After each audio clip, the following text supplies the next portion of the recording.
روزہ دیکھو کعبہ تو دیکھ چکے، کعبے کا کعبہ دیکھو۔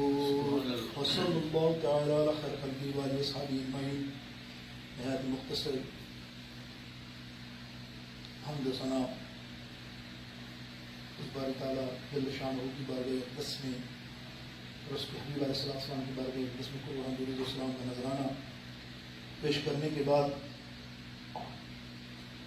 سامعین محترم و محتشم، الحمدللہ مشابان ظاہرین حجاج اپنے حج کو مکمل کر چکے، اور وہ منظر آپ دیکھیں کہ جب وہ طواف زارہ آخری طواف کر رہے ہوں گے اور بیشتر ان میں سے مدینے جانے کی تیاری کر رہے ہوں گے۔ میں نے خطبے کے بعد جو امام اہل سنت کا ایک مطلب پڑھا، وہ خود بھی فرماتے ہیں کہ جب حاجی حج کر لیتا ہے تو بظاہر اگر اس کے دل کی آنکھیں ہوں، دل کی آنکھیں روشن ہوں، اور وہ کعبے سے پوچھے اب مجھے کیا کرنا ہے، اب مجھے کرنا کیا ہے، تو آپ فرماتے ہیں کہ حاجیوں آؤ شہنشاہ کا روزہ دیکھیں، کعبہ تو دیکھ چکے، کعبے کا کعبہ دیکھیں۔ یقینی طور پر پچھلی دفعہ ہم نے کعبہ شریف کی عظمت پہ طویل گفتگو ماشاء اللہ کی جگہ کا ہم نے سماعت فرمائی، جو بھی مستقبل سے ہو سکا۔ انشاءاللہ سجل آج عظمت مدینہ اور حاضری مدینہ اور مدینہ کی بابرکت جگہ کا ذکر کریں گے مختصر صحیح عرصے میں انشاءاللہ اپنے آپ کو سمیٹیں گے۔ لیکن دوستوں، یہ محققین، مفسرین اور علماء کئی سالوں سے اس بحث میں الجھے رہے۔ بہت سے لوگوں کا خیال کہ کعبہ افضل، بہت سے لوگوں کا خیال کہ مدینہ افضل، کئی عرصے تک بحث چلتی رہی۔ انشاءاللہ اس کو ہم بھی تھوڑا سا ڈسکس کریں گے، اور آخر میں ہمارے امام اہل سنت نے کیا بات کر دی ایک شعر کے اندر، وہ بھی سمجھ لیں گے کہ کیا افضل ہے، کون افضل ہے۔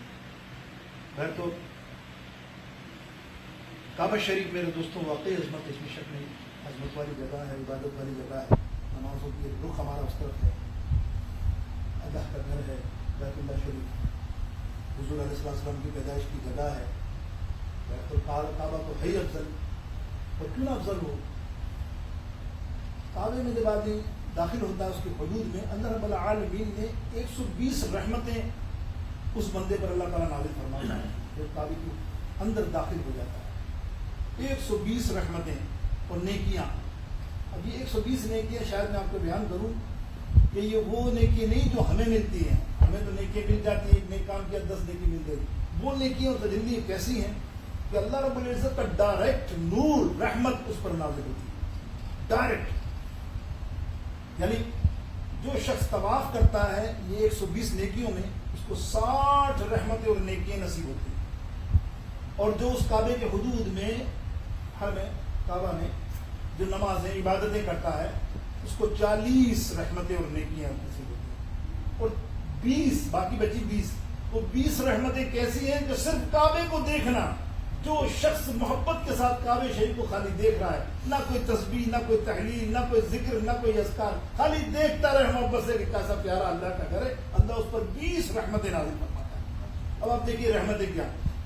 حضرت ابراہیم بن ادھم رضی اللہ تعالیٰ عنہ بہت بڑے ولی اللہ ہیں، کشف کے شہنشاہوں میں مطلب ولایت میں شمار ہوتا ہے۔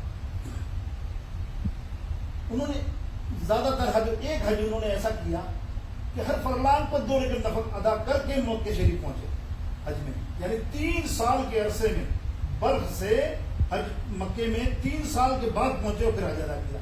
لیکن کیسے؟ اللہ کی بارگاہ اقدس میں ہر فرلان پر سجدہ کرتے، کہیں ہر قدم بھی آتا ہے، ہر فرلان کے اوپر سجدہ کرتے ہیں۔ اندازہ کیجیے 2 رکعت نفل، یعنی 2 رکعت نفل ادا کرتے ہر فرلان کے بعد، پھر کرتے کرتے کرتے کہاں فاصلہ تھے، کیسے اللہ کے رسول کیا ہوگا۔ پھر مکے پہنچے تو کشف سے دیکھا تو رحمتیں ہی رحمتیں نازل ہو رہی ہیں اللہ کی کعبہ شریف پر۔ آپ نے سوچا اے اللہ تیری بارگاہ اقدس میں عرض ہے آج مجھے دکھا کہ سب سے زیادہ رحمت تیری یہ نور والی کس حاجی پر اور کس بندے پر نازل ہو رہی ہے، میں بھی دیکھوں۔ اللہ اکبر، جب دیکھا تو ایک مائی تھی، اللہ رب العالمین نے اس پر ہزاروں رحمتیں، سب سے زیادہ رحمت اس پر نازل فرمائی۔ دیکھا تو پتہ چلا وہ حضرت رابعہ بصری رحمۃ اللہ تعالی علیہ وزیر ملیہ وقت کی، وہ عبادت میں مصروف تھی۔ آپ حیران رہ گئے، آپ پہنچے، ارے وہ رابعہ بصری تو کرتی کیا ہے کہ اللہ تجھ پہ اتنا مہربان ہے کہ سارے کعبے میں ہم بھی آئے ہیں، سب سے زیادہ رحمت تجھ پر نازل اللہ فرما رہا ہے۔ وہ رحمتیں سمجھ رہے ہیں آپ، وہ 120 رحمت آپ سمجھائیے آپ کو کیسی رحمتیں ہوتی ہیں۔ اللہ ڈائریکٹ وہ اللہ سے تعلق جوڑ لیتا ہے جس وقت وہ کعبہ شریف میں داخل ہو کر وہ رحمتیں لوٹنے والا بندہ ہوتا ہے۔ لیکن اس میں شرط کیا تھی یہ دیکھیں، اینڈ جاتے تو بہت ایک کروڑ جاتے ہیں، سب کی نیت ایک ہی ہے، آپ اور میں سب جاتے ہیں مکہ شریف، نیت سب کی ایک ہے بظاہر، بھائی بولا کیا دعوت دے دی، حج پہ جا رہے ہیں، حج پہ جا رہے ہیں، پہلے لاکھوں جاتے ہیں نا، سمجھ رہے نا بات؟ تو لاکھوں میں کیوں نہیں رحمت ہو رہی کسی ایک خاص پہ؟ فرمایا رحمتیں تو ہوتی ہیں ان پہ، لیکن جو خاص رحمت ہوتی ہے تو اس پر انہوں نے پوچھا رابعہ تو کرتی کیا ہے، کیا عمل کرتی ہے کہ اللہ تجھ سے راضی ہے؟ جو تو یہاں آئی ہے کر کے عمل، تو عمل تو میں بھی کر کے آیا نا، ہر قدم پر ہر فرمان کے پر 2 رکعت نفل پڑھتا ہوا آیا ہوں پیدل، 3 سال میں یہاں پہنچا ہوں، پیدل چل کے حج کیا میں نے، پیدل کا حج کی فضیلت میں نے بیان کی تھی دفعہ، تو کتنی ہے؟ تو رابعہ بصری فرماتی ہیں، رابعہ بصری فرماتی ہیں اے ادم، اے ابراہیم بن ادم، تو جو آیا ہے رب کو سجدہ کر کے یہاں آیا ہے، میں دل کا سجدہ کر کے یہاں آیا ہوں۔ اللہ اکبر، دل کا سجدہ ایسا ہوتا ہے، للہیت، خلوص، بس سب چیز چھوڑ دو صرف اللہ کے لیے، کچھ نہیں لے جاتی تھی۔ حضرت غوث اعظم پیرانی پیر دستگیر بڑی طویل گفتگو ہو گئی، مدینے پاک سے ہٹنا جو ذکر آتا ہے، حضور غوث اعظم جب دیکھا راستے میں ہم پہ جا رہے تھے تو ایک گڑیا کو دیکھا کہ ہمارے پاس الحمدللہ زائد تھا، مال تھا، کھانے کی چیزیں تھی، وہ کچھ بھی نہیں، وہ چلی جا رہی ہے۔ اور حیران ہو گئے، یار سرکار گوشت پاک نے فرمایا اس مائی سے کہو کچھ لے لے، کھانے کے لیے کھاتی نہیں ہے، چلی جا رہی ہے مقابلے میں، کبھی جائے وہ تھی رابعہ بصری علیہ رحمۃ اللہ، تو میں نے کھائی تھی کچھ نہیں، چلی جا رہی۔ گوشت پاک نے سے پوچھو تو صحیح، تو جب گوشت پاک کا پروانہ آ گیا تو اس نے پوچھا گوشت پاک کو، کل میری دعوت ہے ضرور آنا، میری طرف سے دعوت ہے ضرور آنا۔ بڑے بڑے اولیاء کرام دعوت میں جب پہنچے تو اعلیٰ قسم کی نعمتیں، فرمایا رابعہ یہ تیرے پاس کہاں سے آتی ہے؟ رابعہ نے ہاتھ اوپر کیا، اللہ کھانا ہاتھ کے اندر آیا، سب کچھ کیا، حیران رہ گئے۔ یہ ہوتی ہے فضیلت اللہ والوں کی، وہ اپنی جگہ ہے، غوث پاک کا مرتبہ وہ اپنی جگہ ہے، لیکن یہاں دکھانا مقصود کسی کا تھا کہ جس کو اللہ راضی ہو جائے تو وہ بندہ پھر پرول بھرا ہو جاتا ہے۔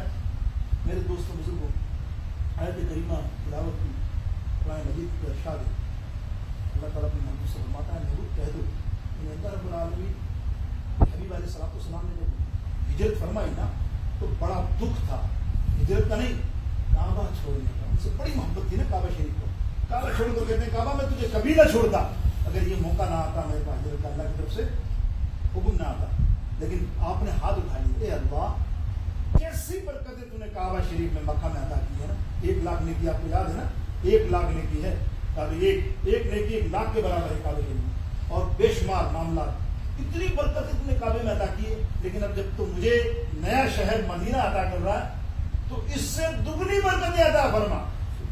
اللہ کی حدیث کو صحیح مسلم بخاری اور صحیح مسلم سے امام مسند احمد میں اور دیگر انس بن مالک رضی اللہ تعالیٰ عنہ راوی ہیں، آپ فرماتے ہیں حضور علیہ السلام نے دعا جو مانگی نا تو برابری کی نہیں مانگی، اس سے دگنی مانگی، یعنی فرمایا کہ المدینہ برکتین مثلها معه، یہ حدیث کے الفاظ ہیں کہ برکتین ہو جاتا ہے جمع کا سیدھا، برکت ہوتی ہے ایک، برکتین ہو جاتی ہے جمع کا سیدھا، مقصد 1 بھی نہیں 2 بھی نہیں 3 بھی کہہ دو۔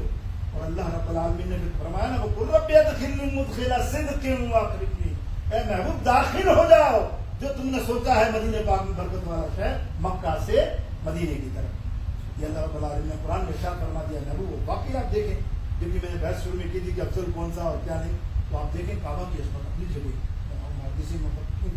وہ تو اپنی جگہ، اس کی افضلیت پہ کوئی انکار نہیں۔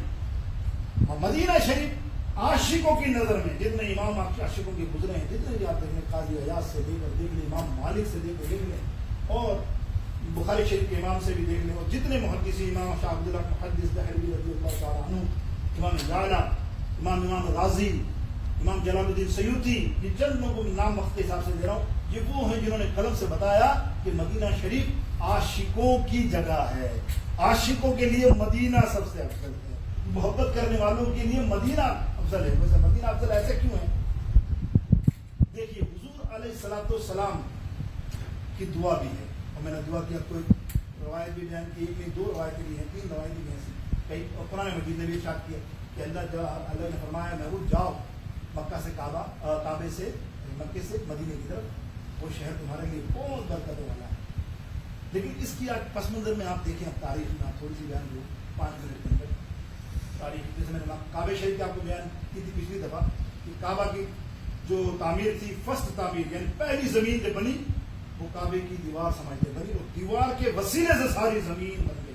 اب سینٹر آف کرویچر یا سینٹر آف دا ورلڈ وہ کعبہ شریف ہی ہے، وہ سینٹر ہے، سب اس سے کھینچے جاتے ہیں۔ اب اسی طرح دیکھیں مدینے کی تاریخ، ہزاروں سال پہلے، 1000 سال پہلے کی بات کر رہا ہوں، حالانکہ اس سے پہلے بھی بیان کر سکتا ہوں، 3000 سال پہلے حضرت سلیمان علیہ السلام گزرے تھے، اللہ نے بڑی طاقت دی، ان کے پاس دا فلائنگ ایک کارپیٹ جس کے اندر 300 سونے کی کرسیاں ہوتی تھی، اور دنیا پر ہی is a king of the world, یعنی دنیا کے حکومت کرنے والے، ساری دنیا پہ حکومت ان کی تھی حضرت سلیمان علیہ السلام کی، اور ان کے پاس 300 کرسی ہوتی تھی کارپیٹ پہ، قالین پر، جس پر یہ تمام وزیروں کو، جتنے مشیر ہوتے ہیں ان سے بات چیت کرتے اور اپنے اپنے ملک میں چھوڑتے بھی جاتے۔ یعنی جس طرح جیٹ 16 آپ کا ہے نا، یہ کوئی بہت بڑا جیٹ اس سے کئی ہزار گنا زیادہ فاسٹ، اور وہ تابع تھا حضرت سلیمان علیہ السلام۔ کیوں کہ انہوں نے دعا کی تھی اللہ مجھے ہوا پہ تابع پر کروا دے، مجھے ایسی کرتے طاقت دے دے کہ میں زمین کی ہر بولی بول سکوں اور پوری زمین پر میری حکومت۔ اللہ نے فرمایا جا سلیمان علیہ السلام تجھے عطا کیا، تو جب ہوا کو تیز کہتے تو ہوا تیز چلتی، کارپیٹ پہ شروع کرتے۔ ایک دفعہ سفر میں تھے مشیروں کے ساتھ، اور بہت سارے جانور بھی ان کے ساتھ تابع تھے، تو جیسے ہی مدینہ پاک سے گزرے، اللہ اکبر کے شاد ہوا، یہاں نہیں اڑ سکتا تو یہاں میرے محبوب کا مسکن ہے، اتر جا۔ جب یہ سنا، خالی یہ جملہ روایت میں آتا ہے، آپ نیچے اترے، تمام لوگوں کو نیچے اتارا، بولے یہاں سے سب پیدل جائیں گے، اور آپ نے اپنے نالین اور چپل مبارک بھی ہاتھ میں رکھے، بغیر چپل کے گزرتے ہوئے چپ چاپ وہاں سے گزر گئے۔ سارے صاحب حیران، بولے یہ کیا بات ہے، آپ کا کارپیٹ کبھی رکا نہیں، کسی جگہ پر نہیں رکا دنیا میں، یہاں کے بولے تم نہیں جانتے یہ اللہ کے محبوب کی جگہ ہے، وہ بہت پیارا ہے، وہ بھی نبی ہے، وہ ہم سے افضل ہے، اعلیٰ ہے، اللہ اس سے بہت محبت کرتا ہے، جو اس شہر کا ادب کرے گا اللہ تعالیٰ اس کو بلند و بالا بنا دے گا۔ یہ ہے مدینہ پاک کی عظمت۔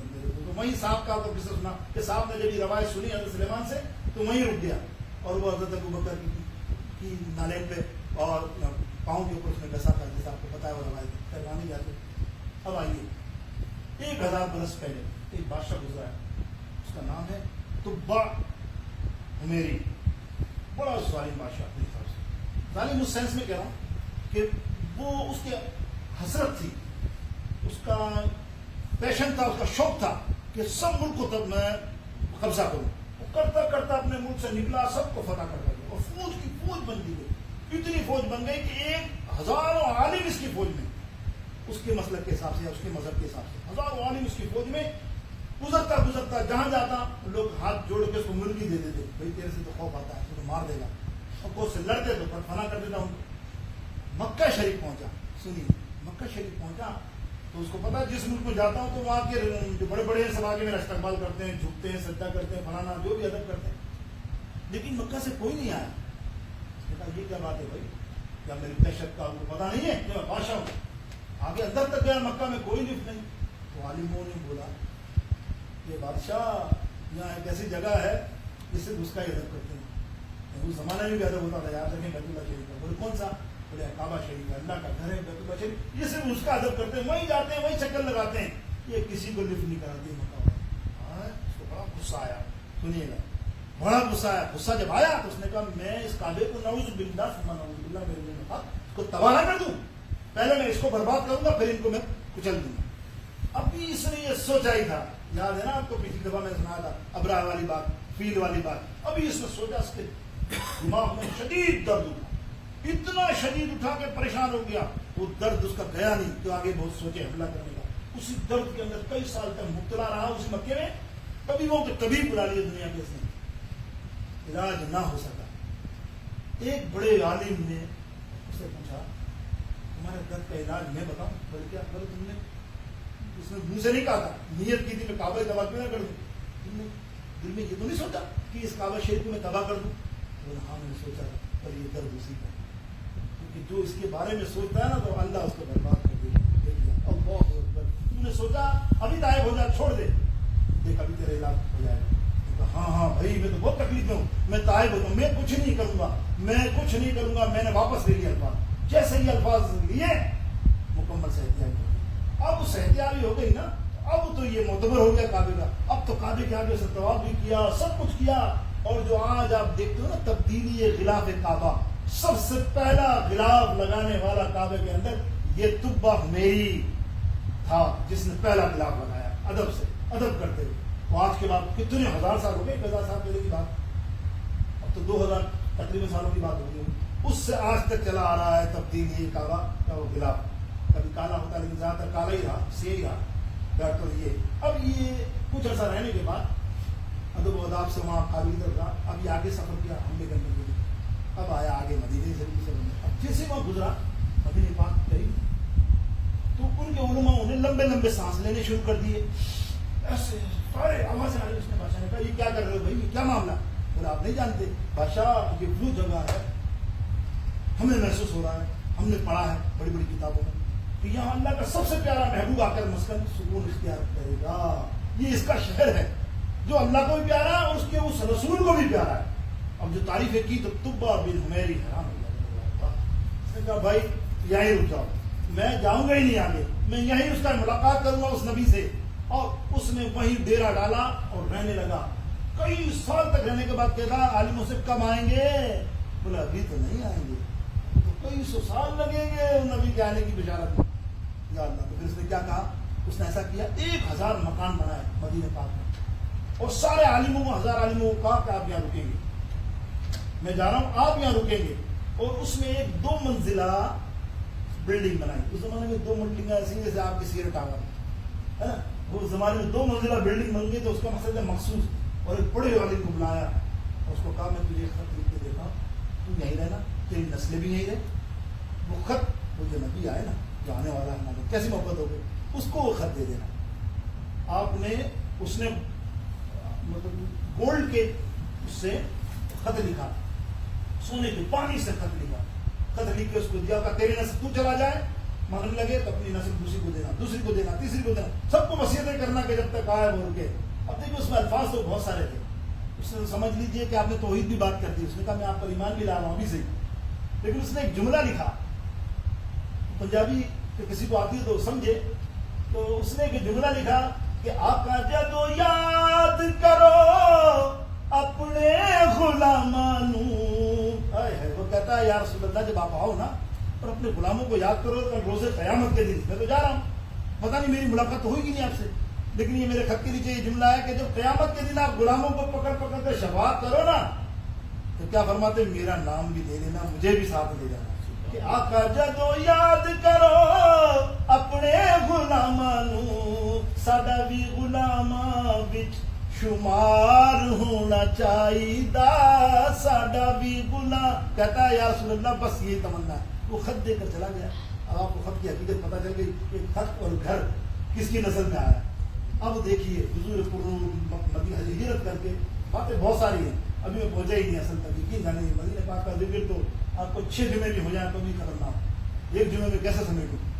ابھی ایک بات اور میرے ذہن میں ابھی آتی, ادب کی بات کر رہا ہوں آپ کو. لوگ کہتے ہیں نا کہ ادب مصطفیٰ کیا ہے, کیا تعظیم کرتے ہو, کیا کرتے ہو. دیکھو سیدنا صدیق کے پروسیس کو ہجرت ہوئی, ہجرت کے بعد 3 دن حضور علیہ السلام کی صحبت میں رہے نا, تو جب میرے آقا علیہ السلام کا جلوہ آپ نے 3 دن تک دیکھا ہے. آپ کی گود مبارک پر سیدنا صدیق اکبر سرکار علیہ السلام کے سر مبارک تھا, اور آپ صرف دیکھتے ہی رہتے تھے حضور کا چہرہ. اور وہ صحبت مفسرین فرماتے ہیں ایسی تھی کہ حضور کے چہرے مبارک کی جو نور کی روشنی تھی نا, چمک تجھ سے پاتے ہیں سب پانے والے, میرا دل بھی چمکا دے چمکانے والے. وہ ایسی چمک آئی, ایسی نورانیت چہرے پہ آ گئی جو دیکھتا حضرت سیدنا صدیق اکبر کو واہ واہ کے اٹھتا. ایسا باہر آئے تھا. جب مدینہ شریف پہنچے نا تو ظاہرین نے آقا علیہ السلام کو نہیں دیکھا تھا, سارے کے سارے دوڑے تو آدھے سیدنا صدیق اکبر کو